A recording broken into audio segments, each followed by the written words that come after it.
All right. Yesterday we had another phone call between the two of us where we were trying to figure out what we were going to do next for these. Hmm. And you thought we should address the passing of Jerry Stiller in some way. Yeah.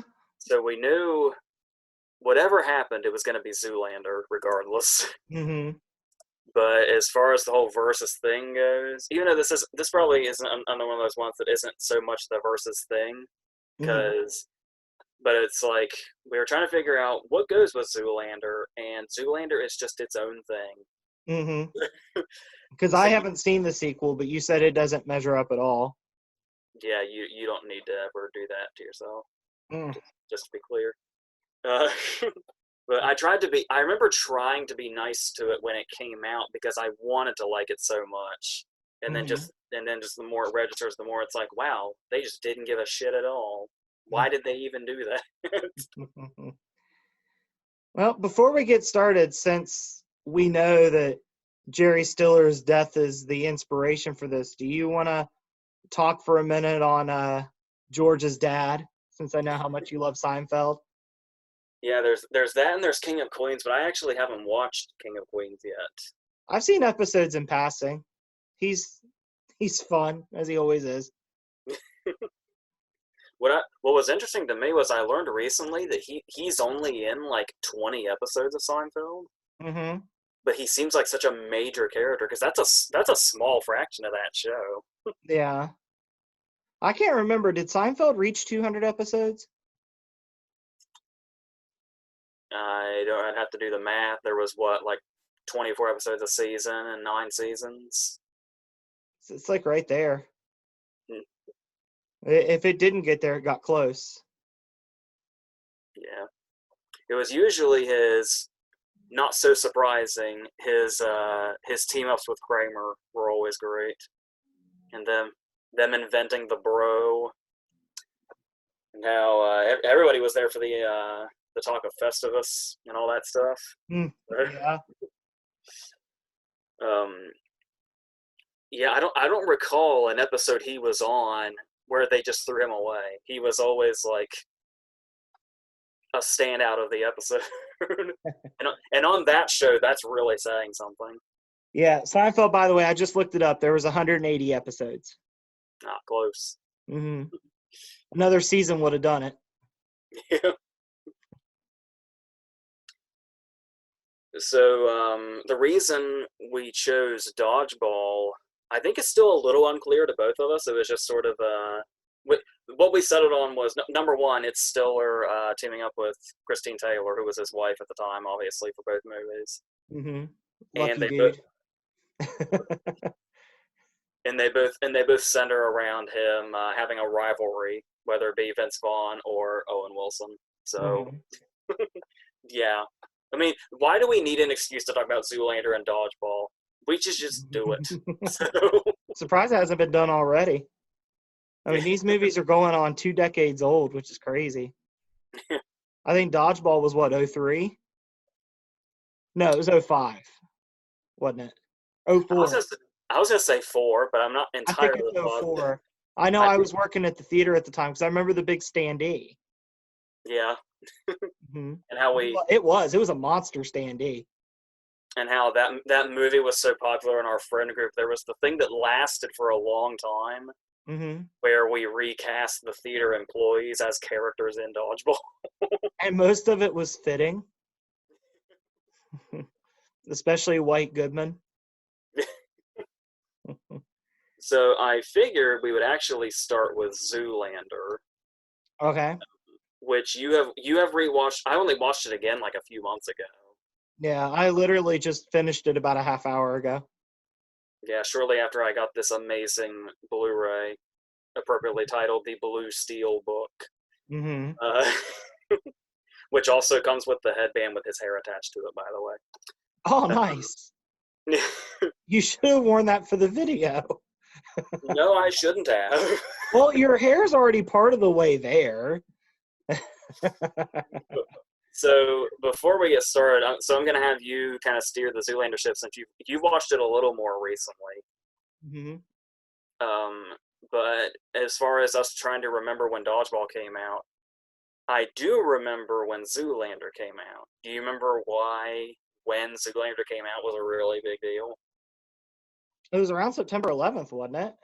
Yeah, I think it was like the first really big comedy that came out afterwards. Which, of course, it took place in New York City.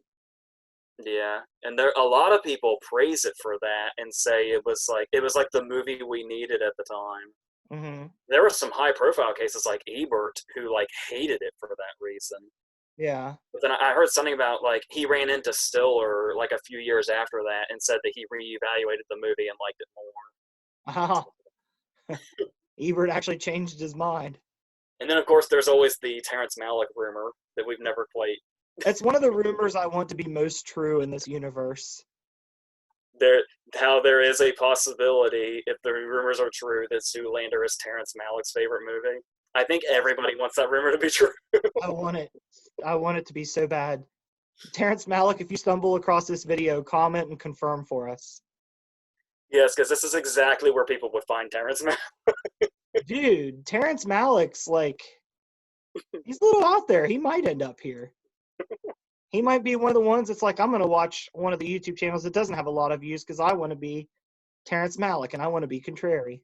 Yeah, that 20-year break before he did the Thin Red Line. Mm-hmm. These days, instead of just going out into nature and taking 20-year breaks, he just watches YouTube videos all day. Yeah. Finds people to praise Zoolander and feel the same way he feels. Well, if it is true, Terrence Malick, you're in luck because we both really enjoy Zoolander. It's just so I don't want this word to come across harsh because it's not. It's a compliment in all the right ways. Zoolander is just ridiculously stupid. Like but it's in the best way. Yeah, Like given I'm not watching it going, this is stupid. I'm watching it laughing, going, this is so stupid. It's funny. given the lead character's brain power, I think most people can agree that's probably the right word to go with. And what's funny is when I went back and rewatched it, that's a joke that could have so easily been run into the ground. But each time they bring it up, it's approached in a little bit of a different way. So I mean, I appreciate that they took the effort to do that. Because it's a joke that could have been dead in the water after 5 minutes. Like, hey, that's funny, and then okay, we get it, he's dumb. But they keep finding new ways to stretch the dumbness. And what's funny is instead of them building on it, we actually get bombarded with it first because he has his three friends. Yeah. We're getting so much stupid thrown at us at once. And his friends actually end up paying for being that stupid.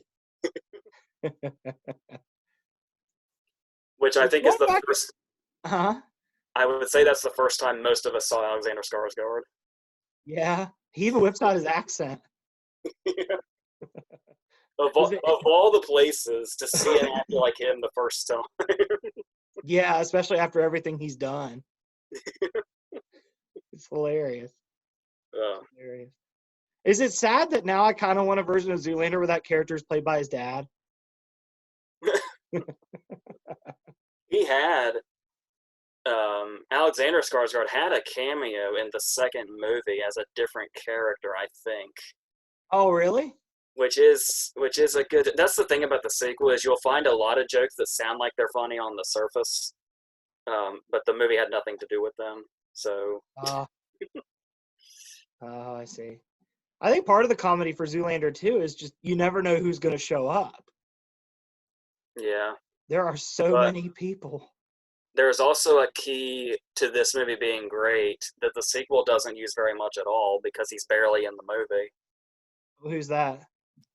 There are two people in this movie that I don't typically praise. Mm-hmm. That I just absolutely love in this movie. Okay. The first I'm talking about who's barely in the second one is Will Ferrell. Yeah. I think it's over an hour in before Mugatu shows up in the sequel. What's he even doing there? Well, they find him still in prison. So it's like a Hannibal Lecter thing. Yeah, and then he eventually gets out, but I honestly don't even remember what happened after that. Oh. I haven't watched this. Did Milla Jovovich help him? She I'm pretty sure she's in it. Yeah. No, she has like she's basically a cameo, I think. Oh, okay. God, that movie's over 4 years old now, and it is so hard to remember.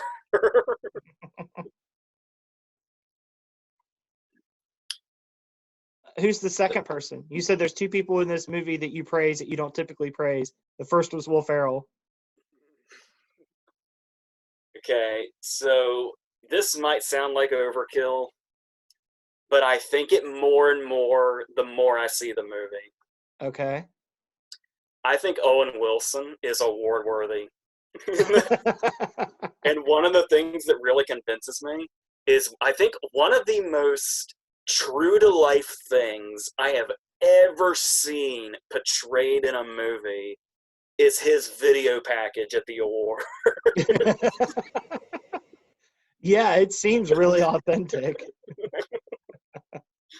and, and yet it plays up the over-the-top nature of his character so much. Yet it's like it feels so much like Hansel's a real person in the video package because of the way you see that industry as it is in real life.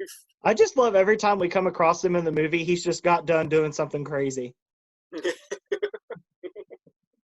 Like he's always back from some like opioid bender.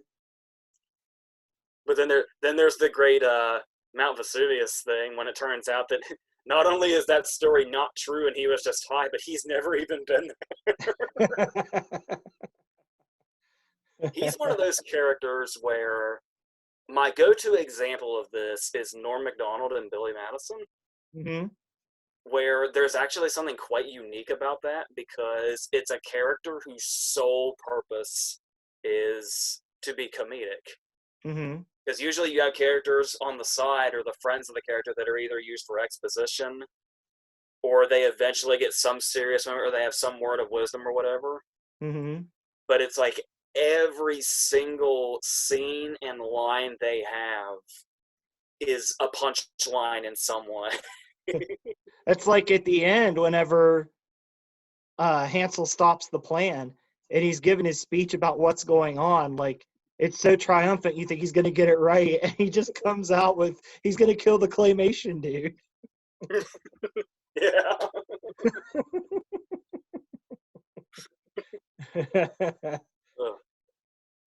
And then just stuff that just kind of it's like the way the jokes build. Mm-hmm. Like how it's already played up that they're dumb. Mm-hmm. And then there's the whole joke about how the files are in the computer. Mm-hmm. And that in itself is like one joke. Like that line in itself was he thinks they're literally in the computer. Mm-hmm. But the way this builds into a full-on 2001: A Space Odyssey parody. And let's not forget that when he finds out they're in the computer, it was after he was talking to Christine Taylor and spun this bullshit that Derek just left. Including just, yeah, he gave me his phone. Oh, no, he doesn't have it. Yeah. As if that's a totally normal thing. He's casual about it. Like he has no idea when things are escalating. Yeah. His life is such a constant state of escalation that nothing is different to him. But when it does, like in the walk-off, when it's escalating, he's like sitting in his little stool and he's like, where am I? Like he loses all control. He does the cut me thing. Yeah. And then we see it. I do like that little play also where it's because the play on you literally have to cut their eye in boxing, but isn't it like trimming his eyelashes or something? Yeah. And he freaks out. How is this? It says something that nearly 20 years later, stuff like this is still as funny as it is. And not only that, it seems to be getting funnier with time. Yeah. But at the same time, it's kind of sad because like they tried to replicate it and it just crashed and burned so much. Yeah, I think a lot of it has to do with the unexpected nature of the outlandishness of the plot. What is the plot? they Once took again, something else that sounds good on paper, a Zoolander movie with an outlandish plot. the thing about, because you look at it and it's like you take a dumb male model. Mm-hmm. It's like just kind of touching on that area in general is kind of out of nowhere in itself. Mm-hmm. But to go full on, they put him in, basically they put him in a parody of the parallax view. That's basically what the whole, like the scene where Mugatu's brainwashing him, Mm-hmm. that's like right out of a really trippy and freaky scene in the parallax view where they're brainwashing Warren Beatty to assassinate somebody. Hmm. It's literally the plot of Zoolander, just with a male model, and in an even more over the top way than you can imagine. Hmm. How the hell does this movie work so well? I have no idea. And obviously, props to not only Stiller for maintaining the comedy with Derek's character in general without making it feel old by the end, but the fact that it's under his direction. Obviously, Mm-hmm. he knew exactly what he wanted to do, and some, like it seems so chaotic with the way the jokes are, but with the way comedy is, there had to be something very meticulous going on with the way he put it together. Yeah. There's cameos out the ass. You got David Bowie judging the walk-off, Billy Zane. That was the first time when I saw Billy Zane bald and heard his voice and was like, he should be Lex Luthor at some point. Um, And don't forget, Winona Ryder is at the start of that Billy Zane scene. yeah. And then you've got all the celebrities that talk about him at the beginning. Even Trump's there. Cuba Gooding Jr. Trump comes back at the end too, which I didn't notice until I watched it. Gary Shandling with his thumbs up. Cuba Gooding Jr. and Christian Slater are two of the prominent ones at the beginning. Stephen Dorff, I think, is at the end during the fashion show. Yeah, because who all is down the line? It starts with Fred Durst and ends with Gary Shandling. I can't remember who's in the middle. Lance Bass. Yeah, that's right. And then there's a woman with like blondish red hair, but I'm not sure who that is. Yeah, because you add in Tropic Thunder, and this is Ben Stiller got a Lance Bass cameo for two of his movies. But and I just love how at the fashion show, like it's the same celebrities and they pop up in the same order as they did at the little brainwashing place. Yeah, And they're doing the same things. Gary Shandling's even doing the thumbs up. Yeah, it's a double punchline.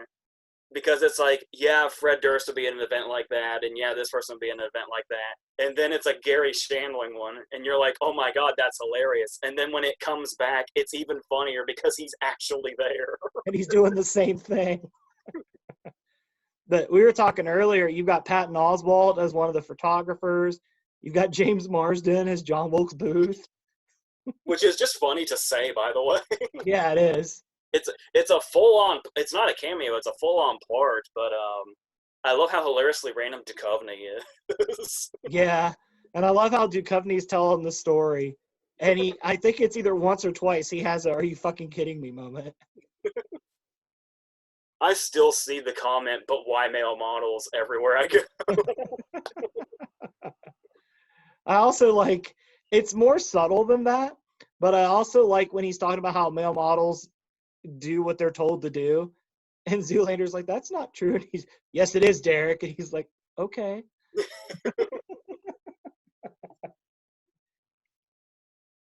The fact that he's and I love the fact that David Duchovny's a pretty decent looking dude, but they put him in like a makeup and wacky hair, and he's a hand model.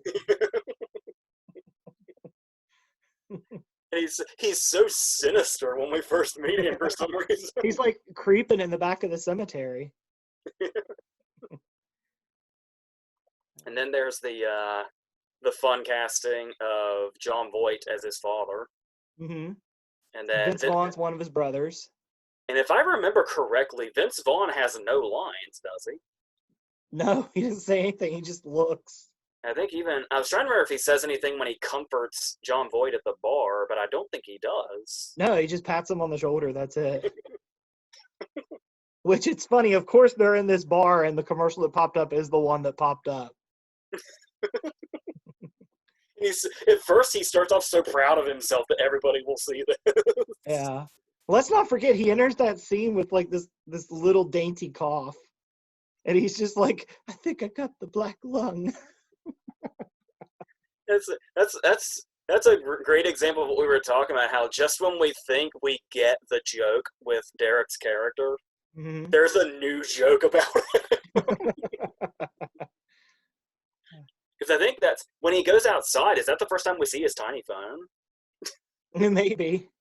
His, And like you said, it's different things every time. Like, and we play with different aspects of his dumb. Like he mixes phrases up. He uses wrong words. He mistook a model for an actual building. And then miscalculated how much bigger it needed to be. Because he's looking at the build. I don't know if you remember the specifics or not, but he's looking at like the little model of the building, and he's like, "This needs to be at least," and he thinks about it, 3 times bigger. I think my favorite part about that is when he said, before he even says the punchline, the how can the children be able to learn how to read when they can't even fit inside the building? Mm-hmm. Is when he starts off with a center for ants. The way Will Ferrell just goes, "What?" Yeah, like Will Ferrell's character, who's not even that brilliant anyway, just had to be like, "What? Are you serious?" Because after a while, he just agrees with him. He's like, "Yeah, he's right." I love that shrug. Yeah. I've used that shrug in real life many times when I just go along with something. Oh man. I feel like there was something else I was going to mention, and now I can't remember what it is. I don't know. But it's one of those movies where there's so many jokes flying. Like some of them are going to miss and some of them are going to hit, but at least they're taking the chances and throwing them out there. Well, I was going to mention that as for obviously things are getting bigger again, Mm-hmm. but in 2001 it was actually pretty prophetic the way his phone was that tiny. Mm-hmm. Because technology was getting like smaller at the time, and it did that for a while. But like I said, now things are kind of getting bigger again. Yeah. But at the time, the joke was ahead of itself. Yeah. Is that about the basics of Zoolander? It's also prophetic in the like you and I were talking about yesterday, Zoolander taking the awards, kind of the La La Land situation with a different spin. Yeah. And what happened to Frank Capra in 1933? Yeah. So. We didn't talk about Jerry Stiller. Oh That's god. what brought us here. Oh, that would have been embarrassing. Yeah, it would have been. But he's another one that, like, it's just funny to watch his reactions to Derek being stupid. Because he's just like, what? The best one is when he says, "Sorry, Maury, I'm not a gymnast." Yeah. Usually he has words, but that just stunned it. Yeah. And then what's funny is, like, this was almost 20 years ago, and one of the jokes is that Maury is old and, like, his body's shutting down. Or his prostate shutting down.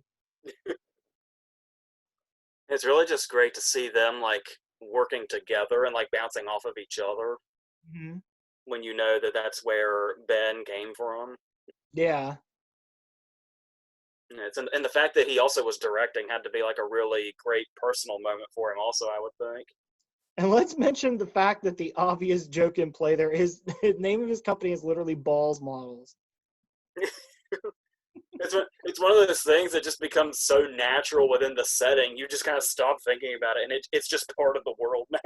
I know one of his friends, I can't remember which one, even has a shirt that says it. And it's just like not questioned. It's before they go on the little Jeep ride. The Jeep ride. The Jeep ride that ends in tragedy. Another thing we didn't mention was I think there's still It's gone around for a while. There's even one of those clickbait articles about it now. But I think there's still a lot of people that don't realize that Justin Theroux is the evil breakdancing DJ. I had a thought when I watched earlier too. I don't know if you remember or not. The person that's giving him the massage at the place, is that Andy Dick in heavy makeup? I'm pretty sure it is. See, that's just it. This movie has cameos all over the place, and I'm sure there's some we left out. There's got to be some that we left out. That's weird how we were talking about Jared Stiller giving us the idea to do this, and it's with Bowie and Gary Shandling. There's more people in this movie that we've lost already. Yeah, that's true. Yeah, it's pretty crazy. But yeah, that's Zoolander. It still holds up almost 20 years later. It's still funnier than hell. There's so much we didn't talk about, and it's just like you just kind of have to experience it. But when It's you also do, one of those cases where I tend to be one of those people that gets kind of annoyed, even though obviously whenever we've talked about comedies on this channel, you can see that it happens. mm-hmm. When people discuss what's great about a comedy and all they can really seem to do is just quote the movie, Mm-hmm. and it just kind of seems like kind of an empty sentiment to do that. Mm-hmm. Because we've all seen the movie, we all know, but it is like that case of there's something really special about a comedy when revisiting the lines in the movie and the moments in the movie amongst yourselves when you're not actually watching the movie can be just as funny, if not funnier, than actually watching the movie. Yeah. And it's funny because it's got its quotes too. There's plenty of quotes to come out. There's a whole meme around Mugatu saying that's so hot right now. Yeah. Um, but one of the funniest things to me is when they do the play on the Earth too, and they are trying to explain to Christine Taylor that it's not literal. She's like, "Yeah, I know," and I just love Hansel's little like pretending to be an alien calling out. Yeah. He's like, "Hello," and he cracks himself up doing it. And it's fun. There's the breakdance fighting, and like you were talking about earlier, it's not a long movie. There is so much crammed in there that's memorable in such a short amount of time. Like, and I love the little hidden details in it too. Like at the end, Mugatu's little uh derelict show, like trash is the theme. Have you ever noticed that his shirt is a trash bag that has like the drawstrings tied like a bow tie? That's Yeah. just Mugatu's outfits and how ridiculous they are is funny. His backstory's even funny. He designed the piano key necktie, and that's the extent of what happened. But no, there's a lot of fun stuff going on in there, and yeah, it still holds up after all these years. So take us into Dodgeball. All right. So even though Vince Vaughn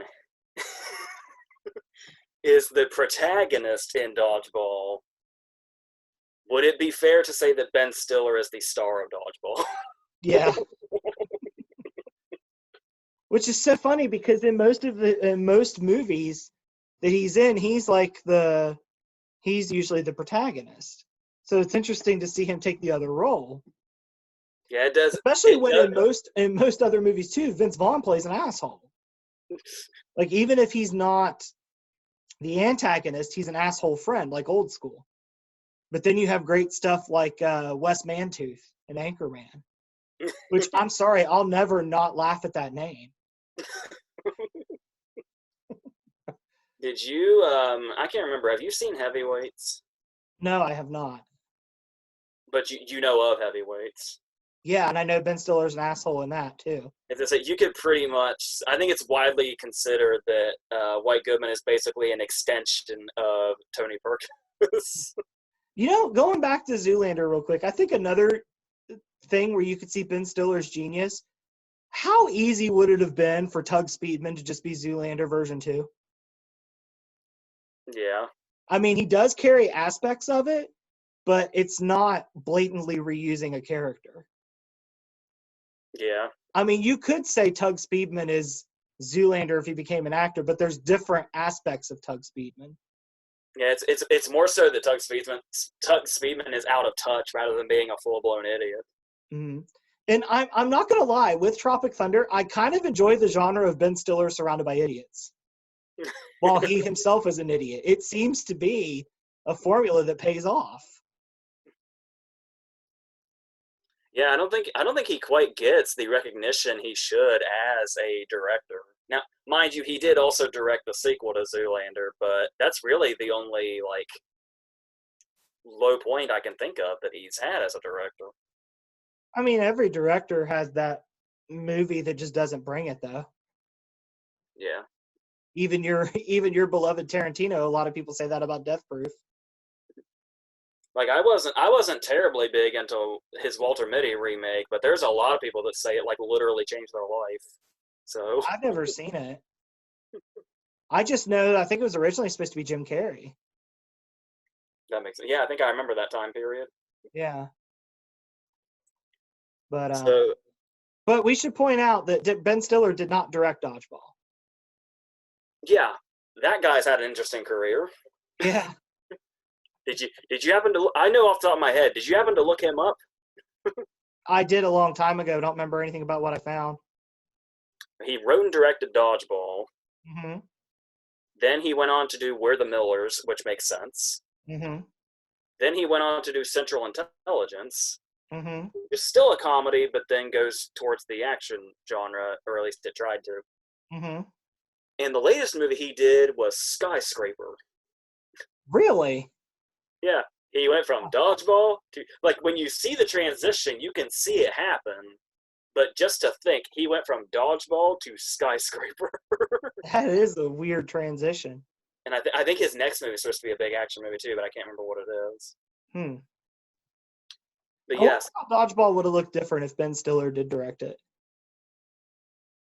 yeah, I feel like it would have been because there's something pretty simple about the aesthetic of Dodgeball. Mm-hmm. Like it looks like just in appearance, it looks like a garden variety comedy. Yeah. It's really the jokes within are what its meat is. Mm-hmm. Um, so should we talk more about White Goodman? God. I love that so many things are said about his character in the opening scene alone. His not even just take the opening scene out of it. His appearance says so much about his character already. And that's before he compares fatness and baldness to necrophilia.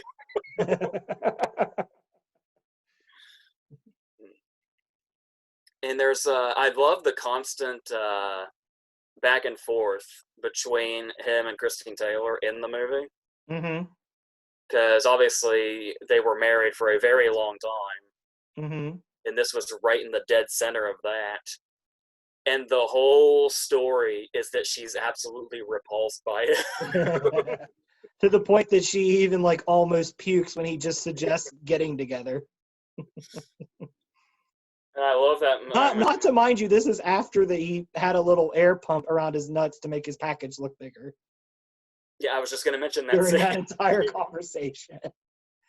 And this is also when he's tried to look impressive by coming down the stairs with an open dictionary in his.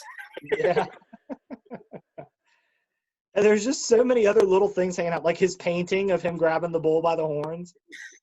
I love that really happened, by the way. I think one of my favorite deliveries of his, which there's so many, you could like every line he has. It's another one of those cases where every line he has feels like a punchline. It's Ben Stiller's turn to be Hansel, pretty much. Yeah, it's when they go to the bar and he's got his entourage with him, and it's when we see Missy Pyle for the first time, the very unrecognizable Missy Pyle. Mm-hmm. And Vince Vaughn says, "Oh, I see Nazi camp let out early. Did you skip arts and crafts?" And it's like that's funny in itself, but the real punchline of that moment is White Goodman says, "Yes, I did."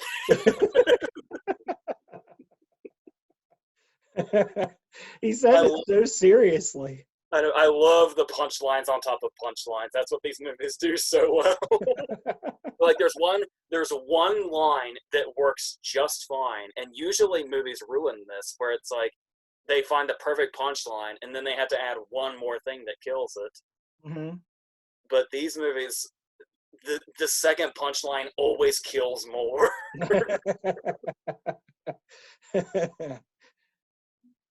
What was the line you're thinking of? I'm talking about the Nazi camp line that Vince Vaughn. Oh, okay. I thought you meant I thought you were going to bring up another one as an example. And I'm still on. Yes, I did. That bar scene alone is gold because I love how Missy Pyle throws the dodgeball at the guy and he's unconscious the rest of the scene. We even cut back to check on him. Yeah, Justin Long says, I think he might really be dead. Yeah. The guy hasn't even moved. And like no one's gone over to see. He's just kind of left over there by the jukebox. Yeah, no, I almost kind of feel like Missy Pyle was kind of taking over like as far as the character goes and the purpose she serves. Mm-hmm. She's almost kind of a continuation of Mia Jovovich and Zoolander a little bit. Yeah, I could see that. Even the way he says her name, like the long name is very similar too. Yeah. And then there is another kind of anomaly in this movie. Hmm. And it kind of takes us into what we were talking about with Zoolander, but it's one character in particular that sticks out. Alan Tudyk playing Steve the Pirate. Yeah. And we didn't know Alan Tudyk was his name for a long time after this movie. He was Steve the Pirate for a good couple of years before we started calling him Alan Tudyk. Yeah. Which really does a disservice to him, now that I think about it. Yeah, especially since he's like one of the most like prevalent voice actors right now. And I think a lot of people don't even realize that because he's so good. Yeah. And the thing about this is basically everything we said about Zoolander, the movie, in one character. And I think you can put it on Tudyk for this. Mm-hmm. How can a joke that is so fucking dumb work as well as it does? He thinks he's a guy on a dodgeball team that frequents a gym that thinks he's a pirate. That's the joke. And once again, like you talked about, there's a compound joke coming in too. There's another punchline. And we're literally a couple minutes from the climax of the movie. And he's brought up, and one of the guys on the team said, "Who the hell is Steve the Pirate?" Joel David Moore from Grandma's Boy and Avatar. You can never remember his name. But he's just like, "Who's Steve the Pirate?" Yeah, that's what I love about that, is you would think it wouldn't work as well because it's not, like, it would be one thing if it was a joke that was built up through the whole movie. Mm-hmm. But it's only at the end we realize he doesn't know who Steve the Pirate is. It's like it's sprung on us. And the punchline is only 10 minutes later, if that. Mm-hmm. And it's still as funny as it is. Yeah. Hey, it's Steve the Pirate. When he doesn't look like the pirate anymore. It's one of those things that kind of sounds like it was like a last-minute inserted joke, but they were still able to pay it off. Yeah. And speaking of last-minute insertion, something I didn't always notice right away, did you notice that the treasure chest with the money in it has the words Deus Ex Machina on it? No, I didn't. That's funny. Yeah, because that's the thing, too, is this is one of those movies where there's so many conveniences in it. Mm-hmm. But instead of those being just conveniences for the plot, they're the jokes. Like, it's the joke that it's that convenient. Like, it's a joke. Like, the fact that the tournament exists and pays out the exact money that they need is a joke. Because it's not delivered with, like, any dramatics or anything. Like, Stephen Root just comes out with it. Like, they ask how much it is. And in any other movie, it might, like, have a pause or, like, the score builds. And he's like, $50,000, but he's just like $50,000, and then on he goes. Stephen Root mastered this role. I mean, he always does, but I mean, this role in particular could have been Dude, so throwaway. I also feel like Stephen Root's one of those actors that doesn't get justice for just how versatile he is. Oh my god, he has so much range. Yeah. I mean, just watch Dodgeball and Get Out side by side. Yeah. Or any of his Coen Brothers appearances. Yeah. But yeah, he definitely masters his role because he's such a fucking dork. He would be the dude that hangs out at the gym and reads about obscure sports. And also what's talking funny about is, the conveniences. Huh? What was that? Go ahead. What were you gonna say? Also talking about the conveniences are the way they use the cameos. Mm-hmm. Like I was saying, the conveniences are the jokes. Like Lance Armstrong coming in from out of nowhere to shame him into going back. It even ends with Lance Armstrong saying, "I'm sure this isn't a decision you'll regret for the rest of your life." And then obviously the Chuck Norris thing has long since been played out since 2004. Mm-hmm. But it also that's another one of those things where it's its own thing, but it also feels like a setup for the very last line of the movie, Stiller's last line. Yeah. Before the cut to credits. And it's funny because there's so many little parts that pop up too that aren't wasted. In this movie, Jason Bateman, man. Yes. He's in it. Is Jason Bateman even in it for 10 minutes? I wouldn't think so. But he's another one of those characters that what he says and his reactions are perfect. I love that a meme that sprouted from this movie was the bold strategy. Let's see if it pays off for him. Yeah. Because I saw that meme so much, I forgot the context. It is hilarious in context. It is. Because they're forfeiting. And then let's not forget when Vince Vaughn blindfolds himself and Jason Bateman's line is, "Yeah, he's not going to be able to see very well out there." And Gary Cole masters the stunned silence of just hearing something stupid. Yeah. Oh man, Gary Cole and Jason Bateman in that movie just, oh man. Another thing I love about the conveniences I was talking about was, did you happen to notice, like, it plays it up like it's an underdog story. Like, to my understanding, Underdog was the initial title of the movie. Mm-hmm. And it's in the subtitle of the movie. Mm-hmm. And they have two gigantic losses in this movie that should end the movie. That they managed to find their way out of. Well, the original ending of the movie was Globo Gym winning, but it didn't test well with audiences, and I kind of would have loved to have seen where they would have gone had that been the conclusion. Yeah, I had always heard that it was I had heard the test audiences thing, but I had also heard that that wasn't true, and it was actually just a joke for the DVD. I've never been sure which one's the real one. Mm-hmm. But if you watch the alternate ending on the DVD, the punchline of it is Goodman hits him and they win, and Gary Cole says they go away with nothing, and it literally just cuts to credits. And nothing on the background. It's the black background and white credits just rolling, and that was.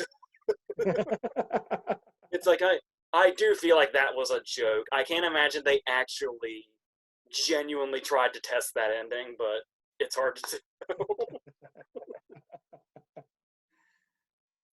And then there's also you know what they did then, don't you? They pretty much did the joke that you and I did with the Inglourious Basterds DVD, where we cut to credits after he says, "Would you make that deal, you bitch?" Oh, there's another surprise appearance we didn't talk about.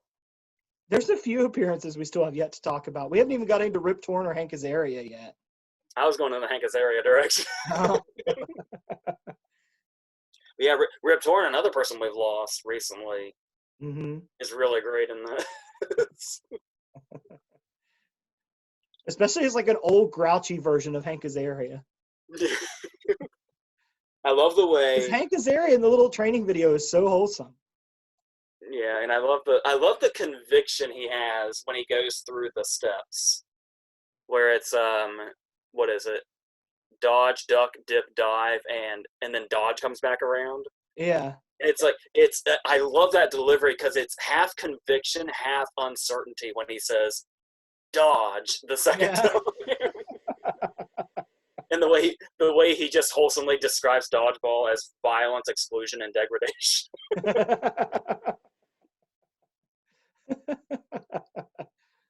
Uh, That whole training video is gold. and what's funny about it, like the kind of the underlying humor with it, is knowing that Justin Long took it from his school. So there are tons of children that have seen this video over the years. The intro with the opium den and the severed. uh, mm. But you were So, talking about like conveniences and everything. Like Rip Torn like just dies. Vince Vaughn even calling out the irony that the billboard says "Luck of the Irish." Yeah.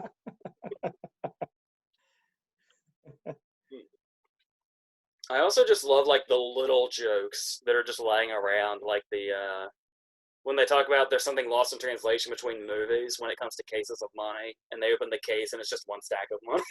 Yeah. And I think one of my favorites, and I don't know why. This is one of my favorite jokes in the movie. It's not even much of a joke. It's just something that happens. Hmm. It's after Christian Taylor smashes his face into the wall and he says that nobody makes me bleed my own bloodline. Hmm. And he just snaps his fingers, and in the background, Michelle pulls up on a moped. I don't know why that image is one of the funniest things I've ever seen. I also love that he just hops on it, and as they ride away, he's just giving the finger. Oh, it's Oh. stuff like that. It's little things like that that really make movies like this. And it's kind of funny in the same vein as Zoolander, where they keep changing, like it's the same joke, but they keep changing the delivery of it. We kind of do that with White and his assholeness. Like Yeah, at one point in the movie, White gets Christine Taylor fired just so he can date her. there's so many layers to his assholery. Yeah. Uh, Oh, and the fact that like he could have easily been like the typical sports jock bully, but because it was Ben Stiller, we weren't settling for typical. there's also little details I noted, like when they get the wrong uniforms, if you want to call them that, Mm-hmm. and they're wearing like the chains and the leather and stuff like that. Mm-hmm. I think one of my favorite details of that scene is the daddy collar that Vince Vaughn's wearing. Uh-huh. You'll notice when you look at all the other accessories on the other people, they're all attached to everything else. Uh-huh.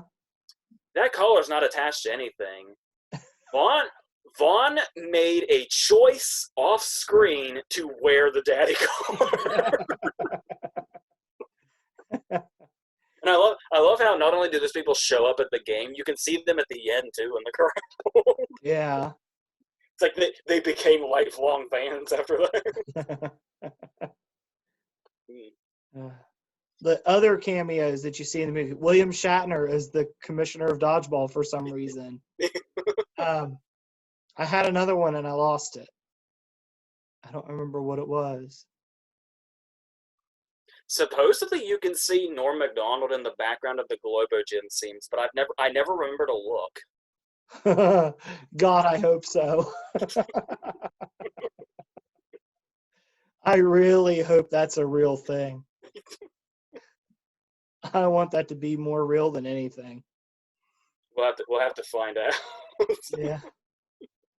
And then there's just like all these characters should be stereotypes, but they're not. Yeah, it's like the actors find it's such a talented cast. They find a way to rise above it. Yeah, like Justin Long could have been the typical like high school dork that doesn't fit in, but just so much goes wrong. Like he's uncoordinated, and then during the car wash, like the big redneck guy just likes to watch him wash his tires. And it makes sense that he's part of he's the dorky guy that gets to save the day, because apparently the part was written for him after the director saw Galaxy Quest. Oh, okay. Makes perfect sense now, doesn't it? Yeah, yeah, it does make sense. That's a movie that you need to talk about on here if you haven't yet. Yeah, I did it with Evolution. Oh, that makes sense. Duchovny's back. Yeah. I think that's about all I have to say about these two, unless I'm forgetting something. Nothing really I can think of. Both of them are really simple and kind of the plot progresses pretty quickly in both of them. It's weird. Like we talked about how they're not really similar, but they actually kind of are. Like the comedy style is very similar. Like if you didn't know that Ben Stiller didn't direct Dodgeball and somebody told you he did, would you have questioned it? I doubt it. Yeah. Like I said, when you know, you can tell, but if you don't know, you probably couldn't. Yeah. Yeah. And interestingly enough, Dodgeball went the route that, from what you're telling me, Zoolander should have. Dodgeball, as successful as it was, and as much as everybody loved it, there was no sequel. Yeah, it was insanely successful. Mm-hmm. Because they made it for like 20 million, and it made 100-something million. I think you told me yesterday like 160. I mean, it was a monster hit. And it's a story you could have easily made a sequel out of, and they just never did. Which good. It's fun in its own little universe that it's set in. I do have beef with one joke. Okay. It's at the very end. Okay. There's the recurring gag that everybody thinks Christine Taylor's a lesbian. Yeah. And then at the very end, she meets up with the girl and they start kissing. Yeah. And then she says, actually, I'm bisexual, and then she kisses Vaughn. Mm-hmm. I think that joke would have worked much better if she actually was just a straight-up lesbian. I've always thought that. I've always thought that would have been the perfect way to cap that joke off. Like I do kind of wish it would have stayed that way.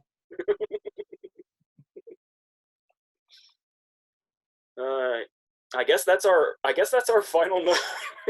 Yeah, I guess so. All right, so we already know the next one we're doing, which I believe is for Friday. We determined? Yes. Uh-huh. A certain trilogy. Yes. And then that'll be fun to talk about.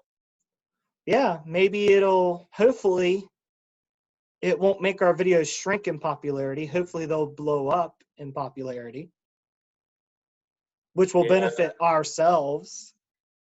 There's your hints. Yep, I have nothing to add to that. Dude, I'm not gonna lie, I just can't wait to talk about Rick Moranis. There's your last big hint. When I paused for a second, I was just gonna say Rick Moranis. Oh man. Have you ever talked about a Rick Moranis movie on this channel? About Spaceballs, didn't you? I haven't talked about Ghostbusters, but I haven't talked about Spaceballs, but I talked about Ghostbusters. You haven't talked about Spaceballs? Mm-mm. That's something that's gonna have to be done. Yeah, I wasn't sure if I was gonna do like a Brooks retrospective or what, but we'll figure it out. There's a lot of good stuff to work with in there. Yeah, we talked about doing Spaceballs with Men in Tights and doing Young Frankenstein with Blazing Saddles, but we'll figure it out. Yeah, there's a reason you're avoiding Blazing Saddles. Don't lie. It's not the reason people think. Nah, I'll give spoilers right now. As much as I love Spaceballs, as much as I get enjoyment out of Men in Tights, Young Frankenstein's just a masterpiece. Oh yeah. It's a freaking masterpiece. Like not just as a comedy or a parody, but in general. Yes, Young Frankenstein is a masterpiece. But Well, so yeah, that's the trilogy that we'll talk about do another video on Friday for the Rick Moranis trilogy. And I'll be doing more Stephen King stuff. and and we'll just go from moment to moment and see what happens. Yeah. So, if you don't have anything to add, I guess that's it for this, isn't it? Yeah, I think that wraps it up. Started out as like a tribute to Jerry Stiller, but he kind of got lost in the shuffle because there wasn't anywhere to go. But I mean, two really funny movies. They're both almost 20 years old, but they're still funny. Watch them again. And these two movies are both also movies that are fun to go back and rewatch and look for stuff you might have missed. Like it's like a little treasure trove for each one. So we will see you guys back on Friday.